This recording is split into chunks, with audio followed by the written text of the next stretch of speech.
समजा मला माझ्या आराध्य किंवा माझे कुलदैवत हं, हं. ह्यांच्याशी जर संबंध ठेवायचा असेल, तर तो मग कसा संबंध ठेवायचा? नाही ह्याच्यामध्ये पण प्रश्न जेव्हा येतो आपल्याला ना, तर तुम्ही मला आता विचारलत, की मी काय करू म्हणून? आपण हां. इथे बसलेलो आहोत. तर तुमच्या आतमध्ये एक भाव आहे आणि भाव हे सांगतो, की मला स्वतःबद्दल जाणून घ्यायचंय.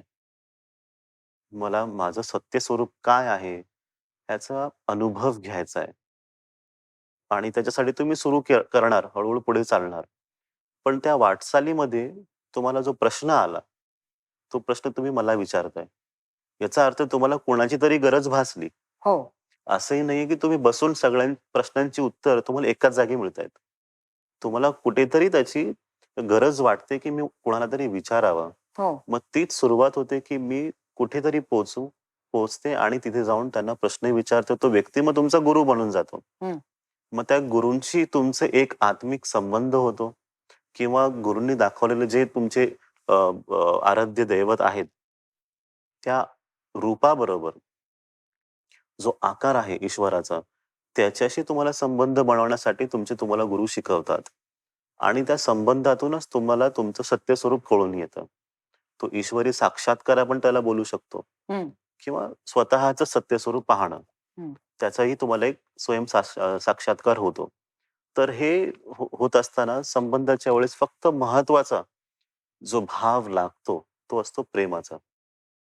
मग जेव्हा तुम्ही तुमच्या आराध्य देवतेबरोबर जो कोणताही रूप असू शकतो, त्याच्याशी तुम्ही प्रेमाने संबंध स्थापित करता, तर तो पटकन तुम्हाला रिस्पॉन्स करतो, पटकन तुम्हाला प्रतिसाद देतो. तर ह्याच्यासाठी दुसरं काहीच करायची गरज नसते. जसं मी म्हटलं ना, की तुम्हाला काही तुमचं घर सोडून जंगलात जाऊन बसण्याची गरज नाहीये. हं. तुम्हाला खूप जप करायची गरज नाहीये. तुम्हाला बसून फक्त तुमचं जे दैवत आहे, त्यांच्याशी फक्त प्रेमानेच एक वार्तालाप आपण म्हणतो किंवा एक संवाद म्हणू संवाद. शकतो, हो. की तो एक स्थापित करण्याचा प्रयत्न करायचा असतो. तो रोज करायचा असतो. फक्त तुम्हाला तुमच्या आतमध्ये जे असतं सांगायचा प्रयत्न करायचा, की माझी आजची अडचण कशी आहे? माझे प्रॉब्लेम्स काय आहेत? किंवा आजचा माझा दिवस कसा गेला? इथून पुढे मला काय करायला हवं? ह्या खूप बेसिक गोष्टी आहेत, ज्या तुम्हाला तुमच्या दैवताला बसून सांगायचं असतं आतमधून. तो रूप समोर असेल तर ठीक आहे. नसेल तर डोळे बंद करून आतल्या आत व्यक्त करा तुम्ही. ते ऑटोमॅटिक तिथे पोहोचणारच आणि तुमची ग्रोथ सुद्धा जी तुमची वाटचाल आहे आध्यात्मिक, ती ऑटोमॅटिकच व्हायला सुरू होते. फक्त प्रेम ह्या एकाच भावनेमुळे.